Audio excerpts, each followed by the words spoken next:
இதெல்லாம் யார்கிட்டயே சொல்லி அனுப்பிச்சிட்டார்? மோசேயின் மூலமாகவே உரைச்சிட்டார். ஆண்டவர் சொல்லிட்டார். ஓகே, இந்த ஜனங்கள் நல்ல இனிக்க கேட்டுக்கொண்டார்கள். நல்ல இனிக்க கேட்டுக்கிட்டாங்க. மோசே முடிஞ்சிருச்சு, அந்த சந்ததி ஃபர்ஸ்ட் ஜெனரேஷன் முடிஞ்சிருச்சு. என்ன நடந்தது? யோசுவாவுடைய தலைமையின் கீழ் ஜனங்கள் யோர்தானை கடந்து எரிக்கோவை போய் ஆய்பட்டணத்தை போய் அப்படியே ஒவ்வொரு பகுதியா கானான் தேசத்தை முடிச்சுட்டு வராங்க. ஓகே, நியாயாதிபதிகள் 1ஆம் அதிகாரம். நியாயாதிபதிகளின் 1ஆம் அதிகாரம். நாம் தியானித்து வருகிற சத்தியம், கர்த்தரை அறியாத வேறொரு சந்ததி, தேர்ட் ஜெனரேஷன் எழும்பிற்று. நியாயாதிபதிகள் 1ஆம் அதிகாரம். ஏற்கனவே மோசேயை கொண்டு தேவன் சொல்லிட்டார். இப்ப 19ஆம் வசனத்துல நம்ம வாசிக்கிறோம் பாருங்க. நியாயாதிபதிகளின் புஸ்தகம் 1ஆம் அதிகாரம் 19ஆம் வசனம். கர்த்தர் யூதாவோட கூட இருந்ததினால். நான் இருப்பேன்னு சொன்னாரா இல்லையா? நான் வாசிச்சோம்ல, உபாகம் 7 வாசிச்சோம். நான் உங்களோட கூட இருப்பேன், பயப்படாத, பயப்படக்கூடாது. நான் எகிப்துல என்னென்ன செஞ்சேங்கிறதெல்லாம் பாரு, பயப்படாம இரு, நான் உன்னோடு கூட இருப்பேன், நான் ஒப்பு கொடுப்பேன், எனக்கு தேவைப்பட்டா என்னென்ன செய்யணுமோ நான் செய்வேன், எதையாவது அனுப்பிச்சு உனக்கு நான் ஒத்தாசை செய்வேன்னு சொல்லி அனுப்பிச்சிருக்கார். 19ஆம் வசனம் பாருங்க. நியாயாதிபதிகள் 1ஆம் அதிகாரம். கர்த்தர் யூதாவோட கூட இருந்ததினால் இருக்கார். மலை தேசத்தாரை துரத்தி விட்டார்கள். திடீர்னு பள்ளத்தாக்குக்கு வந்தாங்க. அவர்களுக்கு இருப்பு ரதங்கள் இருந்தபடினால். என்ன ரதம்? Iron chariots. இருப்பு ரதத்தை பார்த்த உடனே, ஓ இது என்ன புதுசா இருக்கு, அவனுக்கு என்னன்னே தெரியல. அவனுக்கு என்ன ரதத்தை பார்த்த உடனே, இருப்பு ரதத்தை பார்த்தவுடன் அவன் யார் கூட இருக்காங்கிறத மறந்துட்டான். கர்த்தர் கூட இருந்து யார் எந்த தேசத்தை துரத்தி விட்டார்கள்? மலை தேசத்தாரை துரத்தி விட்டார்கள். பயப்படாதேன்னு சொன்னான். இருப்பு ரதத்தை பார்த்த உடனே கர்த்தர் தன்னோடு கூட இருக்கிறாருங்கிறத விட்டுட்டு பள்ளத்தாக்குல உள்ளதான இருப்பு ரதங்களை பார்த்துட்டு விட்டுட்டு போனார். அப்ப தேவனுடைய வார்த்தை என்ன? பயப்படாத, உன் தேவன் வல்லமை உள்ளவர், உனக்கு ஒப்பு கொடுப்பார், உன்னை சங்கரிக்க உதவி செய்வார்னு சொல்லி இருந்தோம். விட்டுட்டு போ. பேரண்ட்ஸ் நல்ல கரெக்டா அந்த இடத்த கவனிக்கணும். விட்டான். அடுத்தது 21வது வசனம். பெஞ்சமின் புத்திரர் எருசலேமில் குடியிருந்த எபூசியரை துரத்தி விடவில்லை. இந்நாள் மட்டும் அவர்கள் எருசலேமில் குடியிருக்கிறார்கள். சரியா போச்சா? யார் விட்டது? பெஞ்சமின் கோத்திரத்தார் விட்ட அந்த கானானியர், போமாட்டேன், இங்கதான் இருப்பேன், அடம் விட்டுட்டான். வாசிக்கிறோம் 27. மனாசே கோத்திரத்தார் என்னென்ன குடிகள்? பெத்சேயான் பட்டணம், அதன் ஊருள்ள தானாக் பட்டணம், தோரின் குடிகள், இப்ளேயாம் பட்டணத்தார், அடுத்த ஊரின் மனுஷர், மெகிதோவின் குடிகள், அதற்கு அடுத்த ஊர்களில் உள்ள மனுஷரையும் துரத்தி விடவில்லை. கானானியர் அந்த தேசத்தில் தானே குடியிருக்க வேண்டும் என்று இருந்தார்கள். போமாட்டேன், இங்கதான் இருப்பேன், காலாகாலமா உன்னை ஆண்டிருக்க நானு. 35 வயசுல சில பேர் ரட்சிக்கப்படுறாங்க, சில பேர் 40 வயசுல ரட்சிக்கப்படுறாங்க, சில பேர் 55 வயசுல ரட்சிக்கப்படுறாங்க. 55 வருஷமா நான் ஆண்டிருக்கேன், இந்த ராஜாங்கத்தை நான் ஆண்டிருக்கேன், கண்களின் இச்சை நான் ஆண்டிருக்கேன், 55 வருஷமா ஆண்டிருக்கேன், மாம்சத்தின் இச்சை 50 வருஷமா ஆண்டிருக்கேன், துர்க்குணம், கோபம், பெருமை, வாடா போடா, எதுக்கிறது என்ன, முரட்டாட்டம் என்ன, கீழ்ப்படியாமை என்ன, பொய்னாலும் பொய், ஊறுபட்ட பொய் நான் ஆண்டிருக்கேன், பொய் ஆண்டிருக்கேன், நடிச்சே நான் ஏமாத்திருக்கேன், 50 வருஷமா நடிச்சு ஏமாண்டிருக்கேன். இப்ப என்ன துரத்தி விட பாக்குறேன்? நெவர் நெவர், போமாட்டேன், இங்கதான் இருப்பேன். அப்ப என்ன தேவை? ஆண்டவர் சொன்னார், பலவந்தம் பண்ணுகிறவர்கள் என்ன செய்கிறார்கள்? பிடித்துக் கொள்கிறார்கள். பலவந்தம், கையில பட்டயம். தேவனுடைய வார்த்தை, பரிசுத்த ஆவியானுடைய ஒத்தாசை, பலவந்தம். வேற வேற பர்பஸ்க்காக இந்த பூமியில இல்ல. வேற ப்ராஜெக்ட்லாம் கிடையாது. வேற ப்ராஜெக்ட் கிடையாது.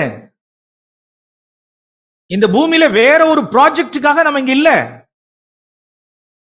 சிலர்லாம் பெரிய ப்ராஜெக்ட்லாம் வச்சுக்கிட்டு இருக்காங்க. நிறைய ப்ராஜெக்ட்.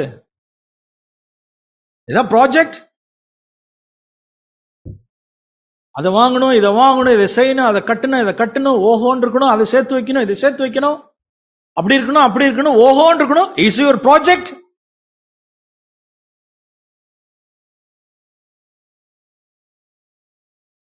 நீதிமான்கள் உயிர்த்தெழுதல் எழுந்திருக்கணுமே, நான் வரணும், நம்மளுடைய சந்ததி வரணுமே, அதுல பங்கடையணுமே. விட்டுட்டான். தேவன் எழுதி வச்சிருக்காரு பாருங்க. நான் இன்னும் அடுத்த வார்த்தை நான் வாசிக்கிறேன். 28. கானானியர் முற்றிலும் துரத்தி விடாமல் உடனே என்ன பண்ணிட்டான்னா பகுதி கட்டுறேன் அப்படின்னா. எப்பா ரொம்ப ரொம்ப அல்ஷாட்டம் பண்ணிட்டு இருக்காத, வேணும்னா உனக்கு நான் பகுதி கட்டுறேன், உன்னோடு கூட ஒரு டைப் வச்சுக்கிறேன், உனக்கு நான் வந்து வேணும்னா உனக்கு இன்னதை தர்றேன், இல்ல உனக்கு நான் வேலை செய்யறேன், உனக்கு நான் அடிமையா இருக்கேன். ஏன் நான் துரத்திக்கிட்டு? உனக்கு நான் அடிமையா இருக்கேன், உனக்கு நான் வேலைக்காரனா இருக்கேன், உங்களுக்கெல்லாம் நான் தண்ணி ஊற்றி தர்றோம், உங்க தோட்டத்துக்கு வேலை செய்யறோம், எங்களை விட்டுறாதீங்க, எங்களை உள்ளார வச்சுங்க, ஏதாவது பகுதி கட்டுறோம், ஏதாவது லாபம் தர்றோம், ஆதாயம் தர்றோங்கிறப்ப யோசிச்சு பார்க்கறான் பாரு. எவ்வளவு வஞ்சனை உள்ளது. கானானியர்கள் எவ்வளவு வஞ்சனைக்காரர்கள், மாம்சம் எவ்வளவு வஞ்சனை உள்ளது. ஓகே, உனக்கு நான் வேண்டிய சந்தோஷத்தை தர்றேன், கனத்தை தர்றேன், மகிமையை தர்றேன், அனித்தியமான பாவ சந்தோஷத்தை தர்றேன். ஏன் என்ன துரத்துன்னு நினைக்கிற? ஏன் என்ன சங்கரிக்குன்னு நினைக்கிற? உனக்கு நான் சர்வ் பண்றேன், உனக்கு நான் சந்தோஷத்தை கொடுக்குறேன், உனக்கு நான் கனமகிமையை தர்றேன், என்னை சேவி, நான் உன்னோடு கூட இருக்கிறேன். பகுதி கட்டுகிறவர்கள் ஆனார்கள். 29. எப்ராயிம் கோத்திரத்தார் கேசேரியில குடியிருந்த கானானியரை துரத்தி விடவில்லை. 30 செபுலோன் கோத்திரத்தார் கானானியர் நடுவே குடியிருந்து பகுதி கட்டுகிறவர்கள் ஆனார்கள். ஆசேர் கோத்திரத்தார், அந்த குடிகள்லாம் பேர் எழுதி வச்சிருக்காரு பாருங்க. ஆசேர் கோத்திரத்தார் அக்கோவின் குடிகளையும் சீதோனின் குடிகளையும், அக்லாப், அக்சீப், எல்பா, ஆப்பி, ரேகோப், பேர்லாம் பாத்தீங்களா? Is it necessary? இந்த பேர்லாம் தேவையான்னு சொல்லுங்க. இந்த பேர்லாம் ஆசேர் கோத்திரத்தார் குடிகளை துரத்தி விட முடிஞ்சு போச்சு. என்ன எழுதியிருக்காரு பாருங்க. அக்லாப், அக்சீப், எல்பா, ஆப்பிக். இப்ப நான் சொல்றேன், தேவன் எவ்வளவு எவ்வளவு கரெக்டா வச்சிருக்கார் அப்படின்னா, திருக்காட்டுப்பள்ளி CFC இந்த குடும்பத்தார், இந்த குடும்பத்தார், இந்த ட்ரைப், இந்த வீட்டார், இந்த ஊர்ல உள்ள இந்த குடும்பத்தார், இந்த வீடு, இந்த வீட்டுல உள்ளவர்கள் இத இத இத இந்த காரியத்தை இந்த காரியத்தை இந்த காரியத்தை இந்த காரியத்தை இந்த காரியத்தை துரத்தி விடவில்லை. அடுத்தது மனாசே. மனாசே என்றதான இந்த குடும்பத்துக்குள்ள இந்த குடி, இந்த ஜாதி, இந்த ஜாதி, இந்த ஜாதி, இது இது அது அது இவையெல்லாம் துரத்தி விடவில்லை. இல்ல அங்க எங்க இருக்கானா இருக்காங்க.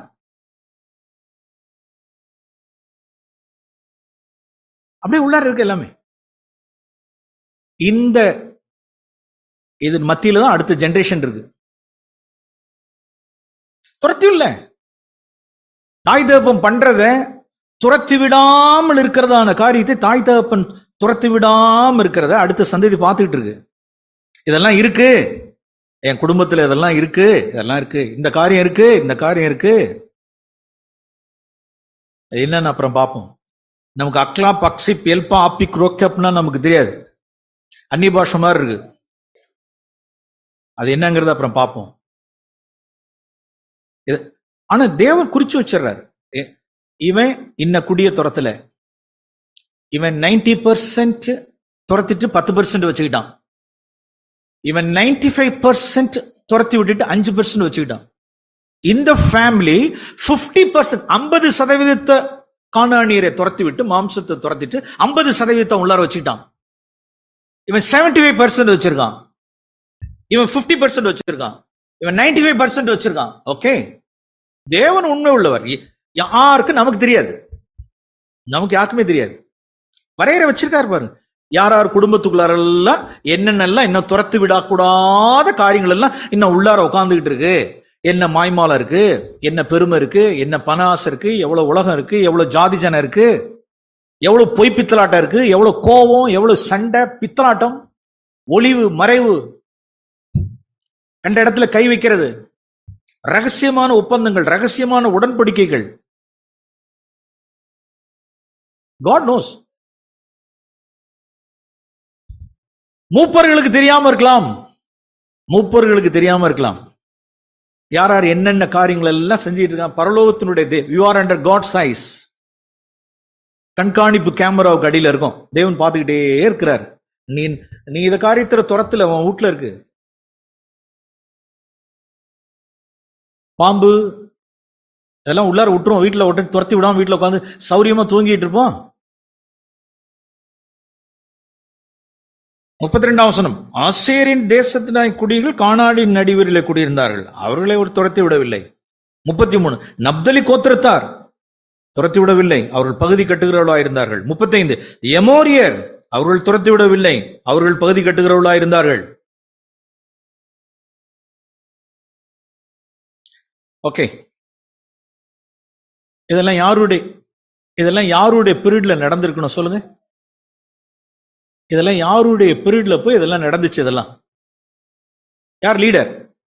ரெண்டாவது லீடர் யாரு? ஜாஷ்வா. அவன் ஒரு மனுஷன் என்ன பண்ணுவான் பாவம்? யோசுவா உண்மையா இருப்பான், காலேப் உண்மையா இருப்பான். யோசுவா காலேப் ஃபெய்த்ஃபுல்லா இருப்பாங்க. யோசுவா காலேப் எல்லாம் அதுல வரல, அவர்கள் ஃபெய்த்ஃபுல்லா இருப்பாங்க. காலேப் குறித்து நாம் ஒரு இடத்துல வாசிக்கிறோம், எனக்கு அதே பெலன் 40 வயசுல இருந்த பெலன் எனக்கு 80 வயசுல இருக்கு, எனக்கு இந்த தேசத்தை கூட எல்லாத்துக்கும் வெட்டி சாய்க்கிறேன்றான் காலேப். அவன் வேறு ஆவியுடையவனாய் இருந்தான், வேற ஸ்பிரிட். சபையிலே சிலர் வேறு ஆவியுடையவர்கள். யோசுவாவின் புஸ்தகம் 14ஆம் அதிகாரம் 11ஆம் வசனத்தில் வாசிக்கிறோம் பாருங்க. மோசே என்னை அனுப்புகிற நாளில் எனக்கு இருந்த அந்த பெலன் இந்நாள் வரைக்கும் எனக்கு இருக்கிறது.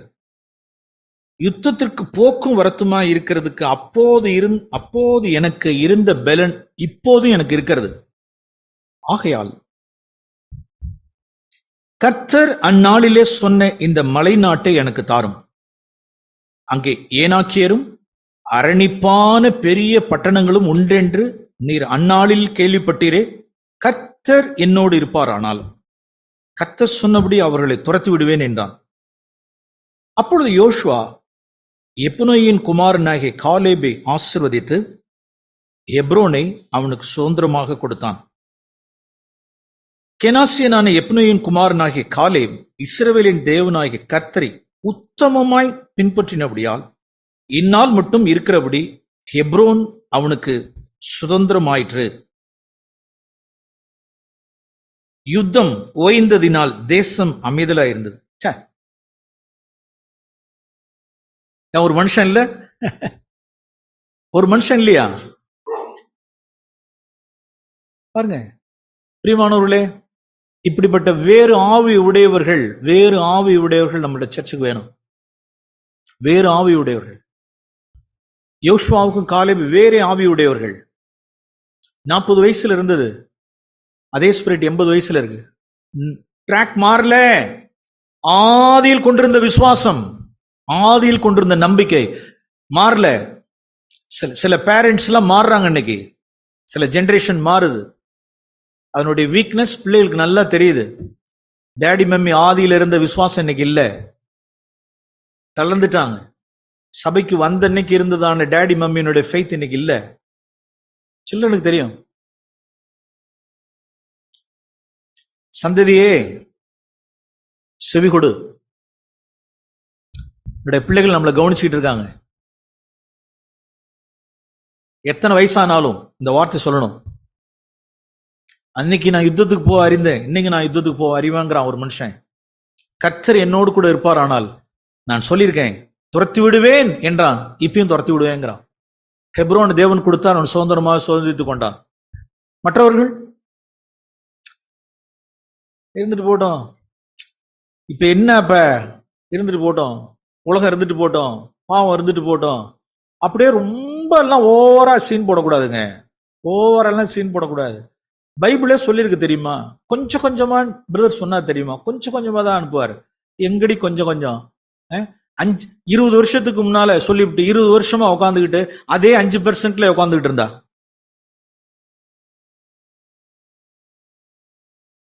துரத்திவிட மனதில்லை. பகுதி கட்டுகிறவர்கள், அந்த மாம்சத்துல அவர்களுக்கு நல்ல சந்தோஷம், மாம்சத்தினால் அவர்களுக்கு ஒரு இளைப்பு, மாம்சத்தினால் அவர்களுக்கு ஒரு நிம்மதி. நாம் அங்கே திருப்போம். நியாயாதிபதிகள் 2ஆம் அதிகாரம். அந்நாளில் மோசே இல்ல, யோசுவாவும் மரிச்சிட்டார். இன்னும் நியாயாதிபதி தேவன் இன்னும் ஏற்படுத்தல, யாருமே இல்லை. அப்ப ஜனங்களுக்கு யார் தான் சொல்றது? ஒரு தூதனை கொண்டு தேவன் பேசினார். 2ஆம் அதிகாரம் 1ஆம் வசனம், நியாயாதிபதிகள் 2:1. கர்த்தருடைய தூதன் கில்காலிலிருந்து போக்கீமுக்கு வந்து, அப்ப என்ன சொல்லிட்டாருன்னா, யோசுவா மரிக்கிறதுக்கு முன்னால தெரிஞ்சு போச்சு. யோசுவாவுக்கு மரிக்கிறதுக்கு முன்னால தெரிஞ்சு போச்சு. என்ன சொல்லிட்டாரு அப்படின்னா, நிச்சயமா வேதனைப்பட்டிருப்பார். நம்ம கர்த்தர் சொன்னது போல அல்லது மோசே சொன்னது போல இந்த ஜனங்கள் என்ன செய்யல, முற்றிலும் துரத்தி விடல.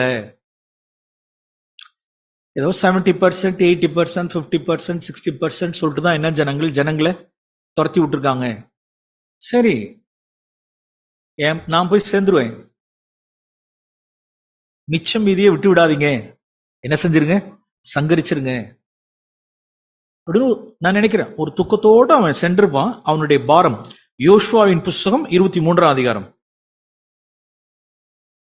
இவன் மரிக்க போறப்ப மோசே சொன்னது போல இப்ப யோசுவா சொல்றாரு பாருங்க, 12ஆம் வசனம்.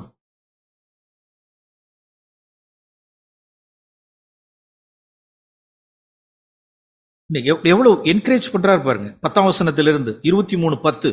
உங்களில் ஒருவன் 1000 பேரை துரத்துவான், நீங்கள் உங்கள் தேவனாய் கர்த்தர் உங்களுக்கு சொன்னபடி அவர் தாமே உங்களுக்கு யுத்தம் பண்ணுகிறார். உங்கள் தேவனாய் கர்த்தரில் அன்பு கூறும்படி எச்சரிக்கையாயிருங்கள். நீங்கள் பின்வாங்கி போய் உங்களுக்குள்ளே மீதியாய் இருக்கிற இந்த ஜாதிகளை சேர்ந்து, எப்படி அப்ப அவருக்கு தெரிஞ்சு போச்சு இல்ல, என்னது ஒவ்வொரு ஜாதி என்ன விட்டு வச்சிருக்கு, எல்லாம் துரத்தி விடல, மீதியாய் இருக்கிற ஜனங்கள் எல்லாம் சேர்ந்து அவர்களோட சம்பந்தம் கலந்து, நீங்கள் அவர்களிடத்திலும் அவர்கள் உங்களிடத்திலும் உறவாடினால், சம்பந்தம் கலந்தால், சபையிலே இருந்துகிட்டு வளர்ந்துகிட்டே போய் அந்நிய ஜாதியான பையனையோ விரும்பி அப்ஸ்கேண்ட் ஆகுறதும், ஓடுறதும், கல்யாணம் பண்றதும், உறவு கொண்டாடுவதும்,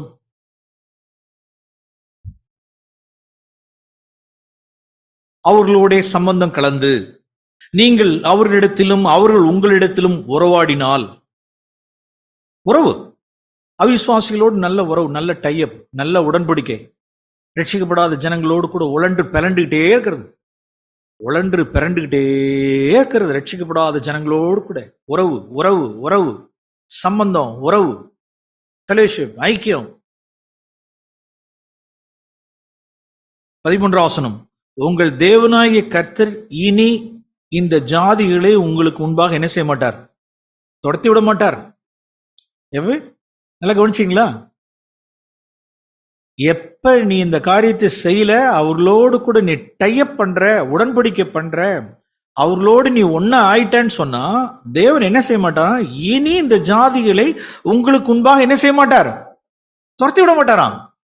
அப்படியே இருக்குமா? அவர்கள்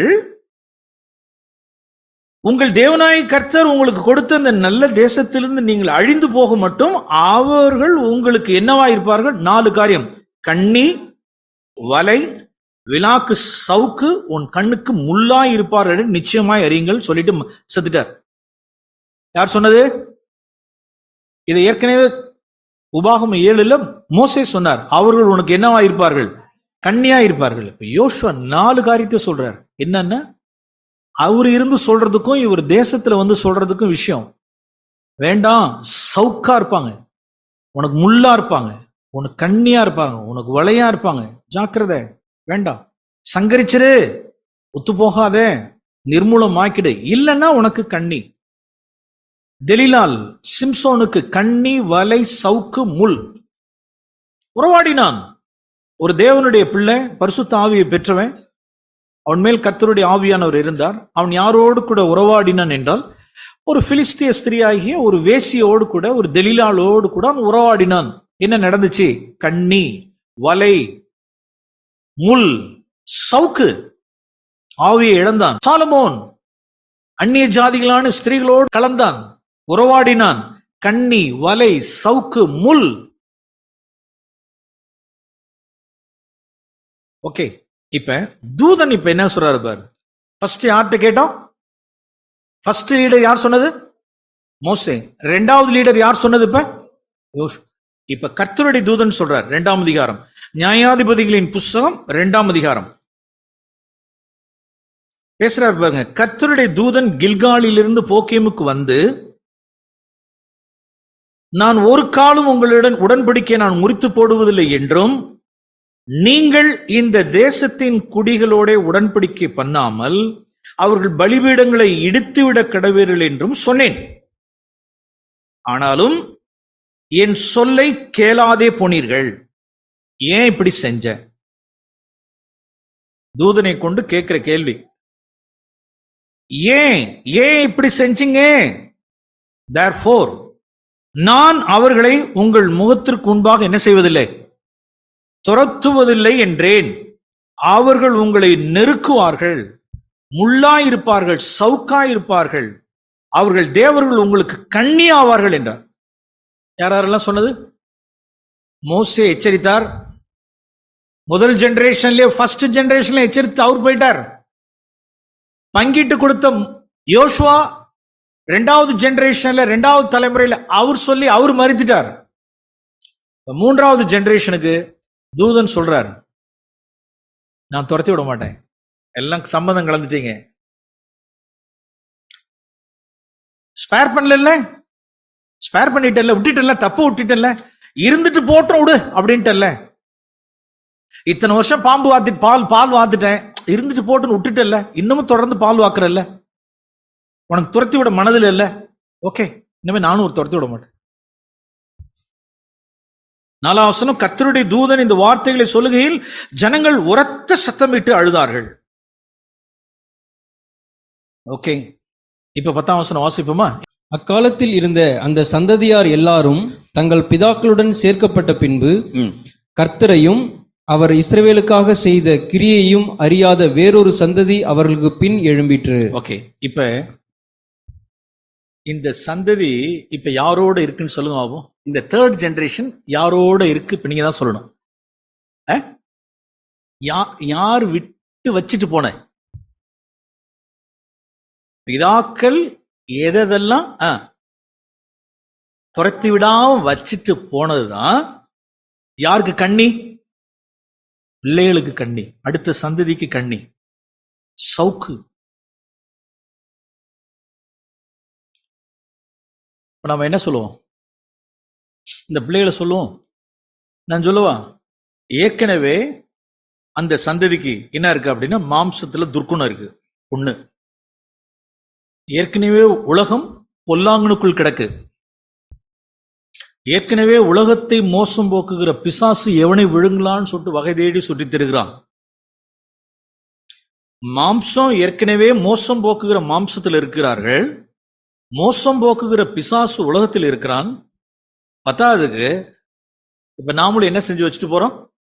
கிரவுண்ட பிள்ளைகளுக்கு சாதகமாக்கி கொடுத்துட்டு அப்படி அப்படியே எல்லாத்தையும் விட்டுட்டு, உலகம், மைமாலம், பித்தலாட்டம், பொய், பண ஆசை, கசப்பு, வைராக்கியம் எல்லாம் அவர்களுக்கெல்லாம் வச்சுட்டு இவர்கள் சேர்க்கப்படுகிறார்கள். அவர்கள் எழும்பும் பொழுது அந்த சந்ததி எப்படி எழும்புது அப்படின்னா, கர்த்தரை அறியாத சந்ததி.